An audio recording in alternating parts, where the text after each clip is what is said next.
रहे थे समाकलन, पढ़ रहे थे ना समाकलन, और समाकलन किस दृष्टिकोण से मैं पढ़ा रहा था? समाकलन पढ़ा रहा था आप लोगों को फिजिक्स समझने के लिए, ना कि समाकलन में मैथमेटिक्स समझने के लिए पढ़ा रहा हूँ। मैथमेटिक्स में आप समाकलन तो बहुत पढ़ेंगे, ठीक ना, लेकिन जब आप नहीं पढ़े होते हैं तो उस समय आपको फिजिक्स समझने में दिक्कत होती है। इसलिए मैं फिजिक्स समझाने के दृष्टिकोण से कुछ समाकलन पढ़ा रहा हूँ, ताकि कुछ समाकलन, बेसिक समाकलन का आपको नॉलेज हो जाए और फिजिक्स में जितना समाकलन मिलेगा उसको आप आसानी से समझ सकें। समझ गए? मैं आप लोगों को मैथमेटिक्स नहीं पढ़ा रहा हूँ, लेकिन मैथमेटिक्स का कुछ थोड़ा ऊपर ऊपर कुछ ऐसे रूल्स पढ़ा रहा हूँ जो फिजिक्स में दौड़ते रहेगा, और उस रूल के बगैर आप जो है फिजिक्स नहीं समझ पाते हैं। और इंटीग्रेशन डिफरेंशिएशन आप पढ़ेंगे, लेकिन तब पढ़ेंगे जब इधर काम आपका खत्म हो जाएगा। इसलिए फर्स्ट ईयर में आप सरल रेखा में गति का जब अध्ययन करेंगे तो वहां से आपका गति का समीकरण जब प्रमाण करते हैं उसी इसमें से आपको डेफिनिट इंटीग्रेशन का जरूरत पड़ जाएगा, इंडेफिनिट नहीं डेफिनिट इंटीग्रेशन का जरूरत पड़ जाएगा, जो कि अंतिम इंटीग्रेशन का स्टेप हो जाता है। तो इसीलिए आखिर वो समझेंगे आप कैसे, इंटीग्रेशन क्या होता है, डेफिनिट इंटीग्रेशन क्या है, इंडेफिनिट इंटीग्रेशन क्या है, इसको आखिर आप जानेंगे तब तो। इसलिए पढ़ा रहा था। मैं कुछ क्वेश्चन आपको पिछले क्लास में पढ़ाया था कि बेसिक इंटीग्रेशन में, कि जैसे कि 8x पर क्यूब है, इसका इंटीग्रेशन निकालना है x के सापेक्ष, कि इतना का x के सापेक्ष क्या करना था, समाकलन करें। तो आपने क्या किया था, मान लिया, माना कि I बराबर 8x क्यूब इंटीग्रेशन किए थे, और ये आपका आया था 8 को आपने बाहर किया था x क्यूब dx। फिर मैं बताया था कि इसको क्या करेंगे, 3 इंटू एक्स पर 3 प्लस 1 बाय 3 प्लस 1, याद आया? ये कर दीजिए, अतः क्या हो गया, 8x पर 4 बाय 4 वाह, ये था। इसी के साथ साथ एक कांस्टेंट आ जा रहा था, कांस्टेंट आता था ना, लेकिन ये कांस्टेंट कब देंगे, जब ये इंडेफिनिट हो और निश्चित समाकलन हो। और इसी समाकलन पर अगर कुछ सीमा लगा दें कि x जो है 2 से शुरू होकर के 5 तक चलेगा, तो इसका जो न्यूनतम लिमिट का न्यूनतम सीमा है वो कितना है, 2, और अधिकतम कितना है, 5। तब क्या करेंगे, यहां तक तो ये हमेशा ढोते रहेंगे इसको, जैसे इंटीग्रेशन होगा इसको बड़ी ब्रैकेट बंद करके 2 से 5 तक लिमिट लगा देंगे, कोई दिक्कत? कांस्टेंट अंक तो बाहर हो जाएगा, लेकिन ये जिसके सापेक्ष इंटीग्रेशन होता है उसका सारा फंक्शन रह जाएगा भीतर में, ठीक ना। जैसे कि ये इससे कट जाएगा, लेकिन लिमिट पड़ा हुआ है।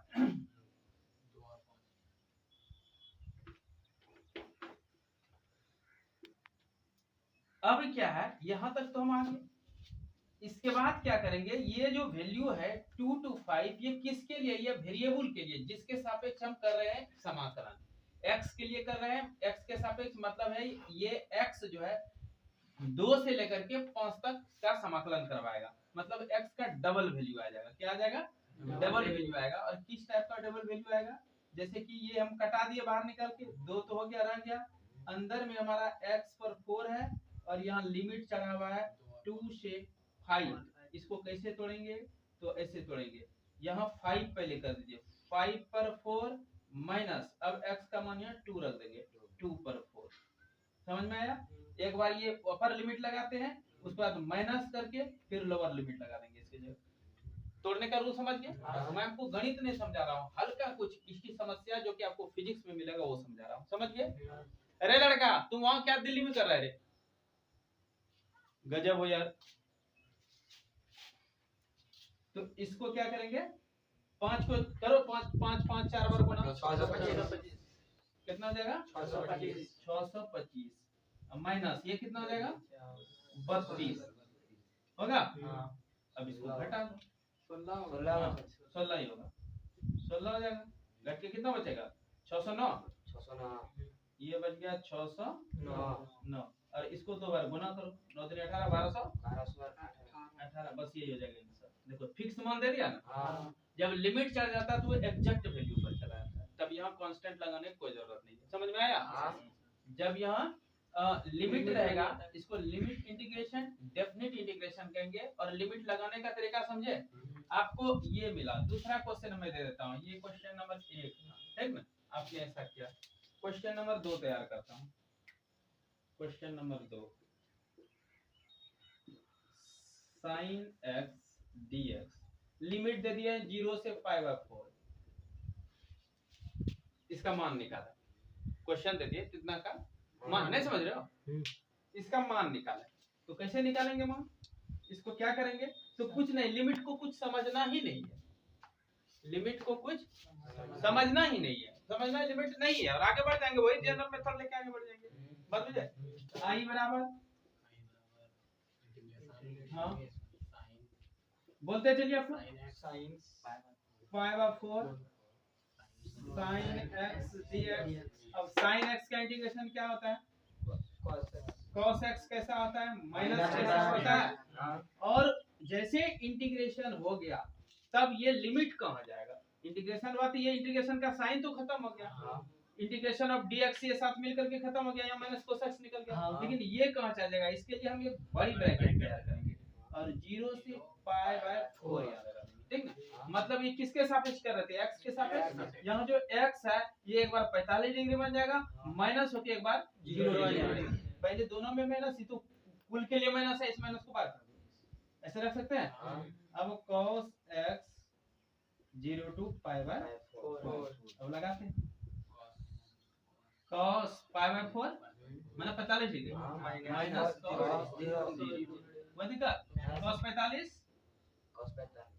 1/2। अरे बस cos 45 हम लोग भूल गया, माइनस cos 0 1। अब इसका क्या आ जाएगा? √2, यानी कि 1 माइनस √2। और माइनस यहाँ आगे लगा हुआ है, माइनस से चाहेंगे गुना कर देंगे, प्लस से माइनस लिखा जाएगा, यानी कि लिया जाएगा √2 - 1/√2। अब √2 से गुना भाग करेंगे, क्योंकि हर का परिमीकरण किया जाता है। √2 से कर देंगे गुना भाग, ये क्या हो जाएगा? √2 - 1 * √2/2। बस ये हो गया आंसर। समझ में आया? इधर आप जितना आगे बढ़ सकते हैं, मूल तो ये चीज आपको समझना था, लिमिट क्या करता है, लिमिट किस प्रकार इसमें लिमिट टूटता है, ठीक ना? समझ में आया?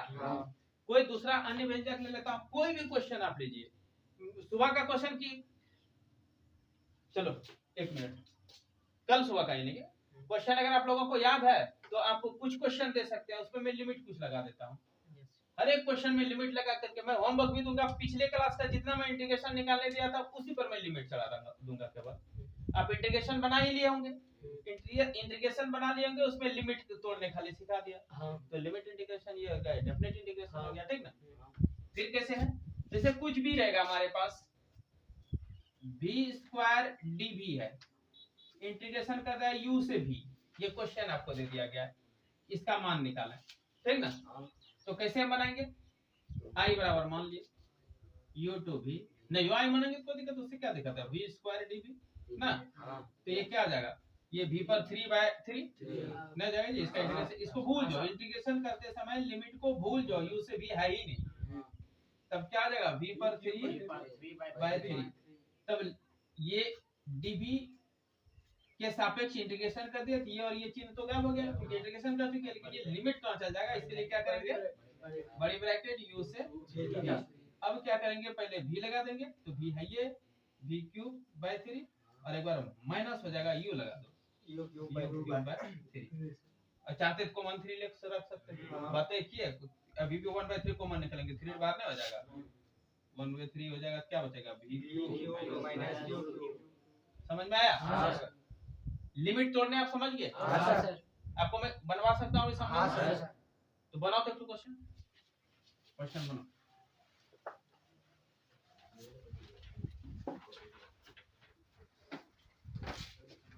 ये 2 क्वेश्चन मैंने दिया, आप बना के दिखाइए। पहले 1 नंबर बना के दिखाइए, 1 नंबर बनाइए और तेजी से बनाइए, नहीं बनेगा तो बोलिएगा,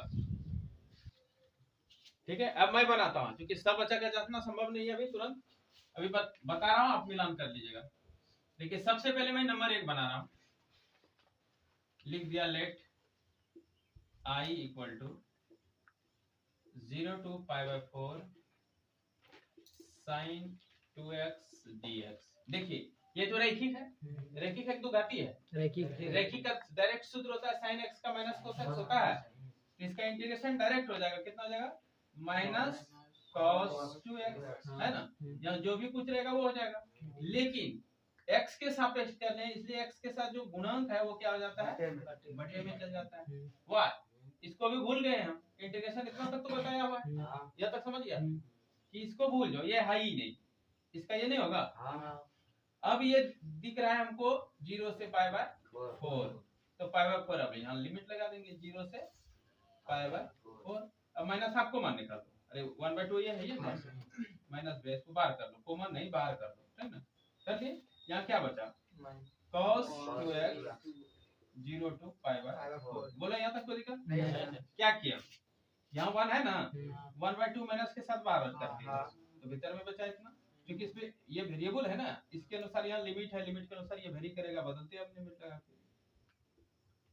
cos 2 into pi by 4 minus cos 2 into 0 हो गया, यानी माइनस हाफ ये है, ये पाई बाय 2 मतलब 90 डिग्री, cos 90 डिग्री कितना होता है 0, cos 90 0 माइनस cos 0 डिग्री कितना होता है 1।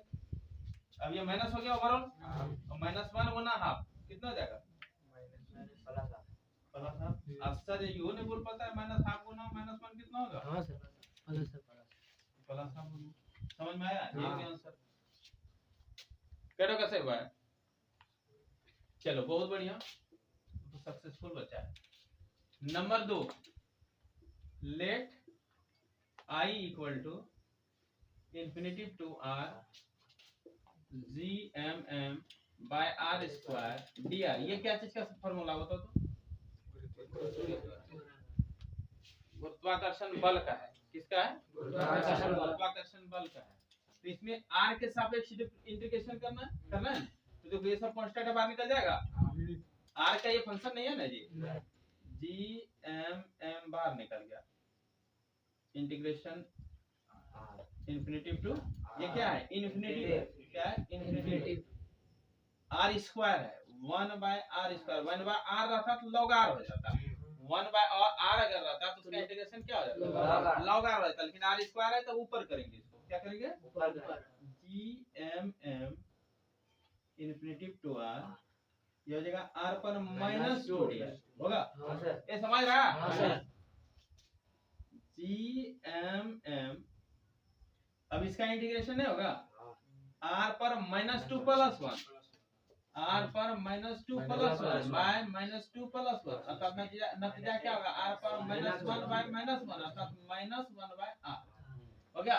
ये घात माइनस प्लस करने के लिए नीचे चल जाएगा, नीचे से ऊपर चढ़ाते हैं माइनस, ऊपर से नीचे करेंगे तो माइनस माइनस चिन्ह बदल जाएगा, तो r पर -1 बाय -1 वाह, और लिमिट अब चढ़ा देंगे क्योंकि इंटीग्रेशन कर चुके हैं इनफिनिटी टू r, तो माइनस बाहर निकाल देते हैं, -gmm into 1 by r infinity to r। बोले या तो कोई दिक्कत, ये घात -1 है ना, तो 1 बटे r पर +1 नहीं कर देंगे, तो ऐसे 1 बटे r पर +1 ऊपर से नीचे जाएगा। कोई भी डिजिट है ना, जब गुणा भाग में ऊपर नीचे होता है तो वहां एक तो रहता है, ये ना सब चढ़ जाएगा तो नहीं को रहेगा, तो एक रहेगा गुणा में। अब r लगा दो, एक बार इंफिनिटी में लगा दो, हो जाएगा, जगह भी से खत्म हो गया ना, थोड़ा सा ये कर देता हूं -gmm, और ये क्या हो जाएगा into 1 by r upper limit minus 1 by infinity lower limit, -gmm into 1 by r, 1 by infinity हुआ 0 खत्म हो गया वो, अर्थात -gmm बाय r, यही निकल गया इंटीग्रेशन। समझ में आया। और ये फिजिक्स का है सॉलिड इंटीग्रेशन, क्योंकि फिजिक्स में ये हिट मिलेगा, इसी तरह नहीं मिलेगा, ये हिट मिलेगा, ठीक ना, इस तरह फिजिक्स में मिलते रहेगा, ये भी मिलेगा और इस तरह का और भी मिलेगा। समझ में आया। ये क्या है, ये है गुरुत्वाकर्षण बल, ठीक ना, और आ रहा है किसका व्यंजक, विभव का व्यंजक आ गया। ये पढ़ेंगे, उसको वहां जाएंगे ग्रेविटेशनल चैप्टर में, समझ में आ जाएगा। अभी खाली आप इंटीग्रेशन समझिए क्या करना है, बात बुझे? तो ठीक है, होमवर्क दो। ठीक, ये होमवर्क के रूप में मैं दिया, ठीक ना, लेकिन इसमें से भी कुछ को प्रॉब्लम होगा ना? हाँ, तो प्रॉब्लम होगा तो मैं कुछ इसको छोड़ करके दूसरा मैं बता रहा हूँ। जैसे 4x पर स्क्वायर है, ठीक ना, dx कुछ ले लिए, -3 to 5 ले लिए, ठीक। अब इसका क्या करना है, हमको इंटीग्रेशन करना है। तो i बराबर इतना मानते हैं हम लोग, मान लिए, आगे बढ़ते। फर्स्ट में देखना है इसके साथ कोई कांस्टेंट है, गुणक है, तो उसको बाहर कर देंगे, 4 बाहर हो गया। Integration -3 to 5 x square dx। अब क्या करना है हमको कि एक सूत्र आपको मैं बताया था, x पर n dx रहे तो इसको हम x पर n+1/n+1 करते हैं। ज्यादातर बच्चा क्या करते हैं, ये करके इंटीग्रेशन लगा देते हैं, ये कर भी देते हैं और इंटीग्रेशन भी लगा देते हैं। इसका मतलब हुआ कि ये जो x पर n है ना, यही दोनों बता रहा है, ये बताता है इंटीग्रेशन करना है, ये बता रहा है x के सापेक्ष करना है। बात समझ रहे हैं?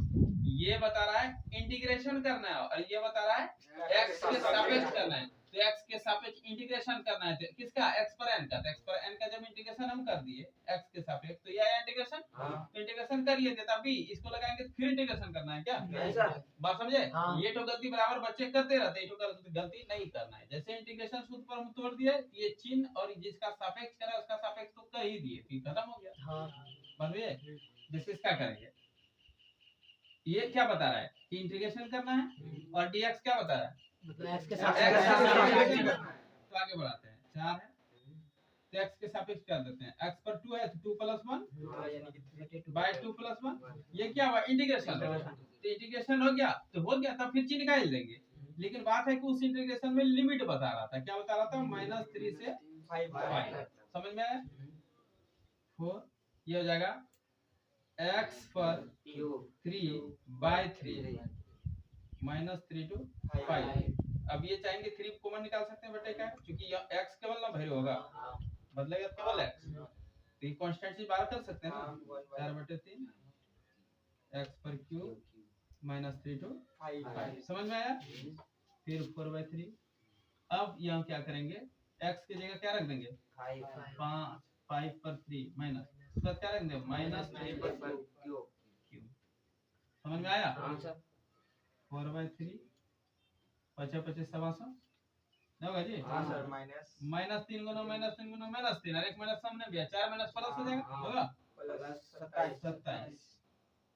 जोड़ दीजिए 52 152, ये गुना में कटेगा क्या, नहीं कटा, नहीं कटा, नहीं कटा, गुना करके लिख देंगे। ये हो गया सीधे 400 2 600 608 बटे 3। समझ में आया? देखिए, और कुछ पूछना है उसमें से, कोनो पूछना है तो बोलो, बताते हैं। तो बता रहा हूँ तुरंत।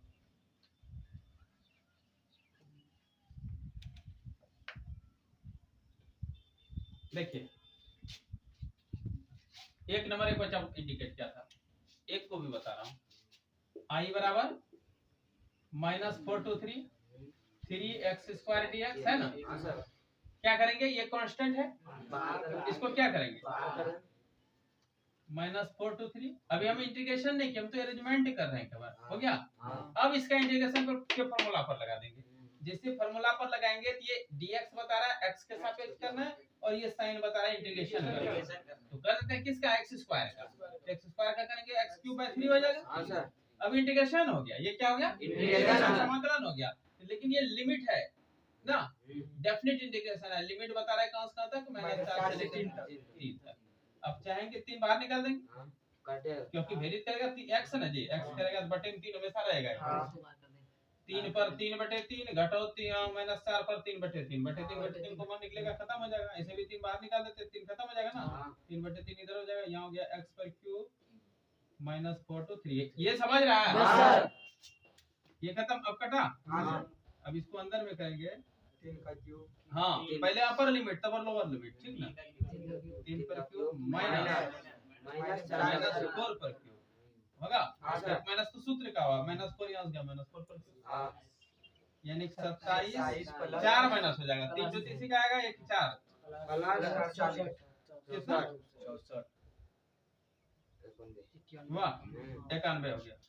समझ में आया? हाँ सर। ठीक, उसको आपको बनाना है पहले, ठीक ना। बनाया हुआ नहीं देखना, पहले पाउच करके टोटल क्वेश्चन बना लेना, उसके बाद मेरा बनाया हुआ देखना है, ठीक ना। फिर यहाँ देखिए ये है, इसको फिर मानते हैं आई बराबर V D V integration limit of U to V. जब सीधी बात है, डी वी बता रहा है वी के सापेक्ष करना, ये बता रहा है इंटीग्रेशन करना है, तो वी पर कितना पावर है, एक नहीं है जी। 1 + 1 बाय 1 + 1 इंटीग्रेशन हो गया। क्या हो गया? इंटीग्रेशन हो गया। डीवी बताया था इंटीग्रेशन करो, डीवी बता रहा था वी के सापेक्ष करो, ये बता रहा था इंटीग्रेशन करो, किसका थी इसका कर दी, तो ये दोनों करना हो गया जब, लेकिन उस पर लिमिट था तो उसका लिमिट तो ले लेंगे यू से भी, ये हो गया v पर 2/2 u2 भी। इस डिजिट को बाहर कर सकते हैं तो बाहर कर लेते हैं ना, v² u2 भी। अब ये क्या हो जाएगा, v पर माइनस यू स्क्वायर माइनस बस हो गया। इसको ऐसे भी लिख सकते हैं, पहले यूज कर लिख सकते हैं इसमें। नहीं है, हमेशा पहले भी अपर लिमिट उसके बाद माइनस लोअर लिमिट, हमेशा अपर लिमिट माइनस लोअर लिमिट, ये ध्यान रखना, हमेशा अपर लिमिट माइनस लोअर लिमिट। और इसको भी बदलेंगे, अगर नीचे ऊपर ऊपर नीचे करेंगे तो भी होगा, लेकिन उसका रूल होता है फिर, जो कि फिजिक्स में भी फिलहाल काम आपको 12 11 में नहीं लगने वाला है, ठीक ना। वो आप मैथमेटिक्स में तब तक पढ़ चुके होंगे, और इससे कई गुना मैथमेटिक्स में पढ़ेंगे आप, ठीक ना। चलिए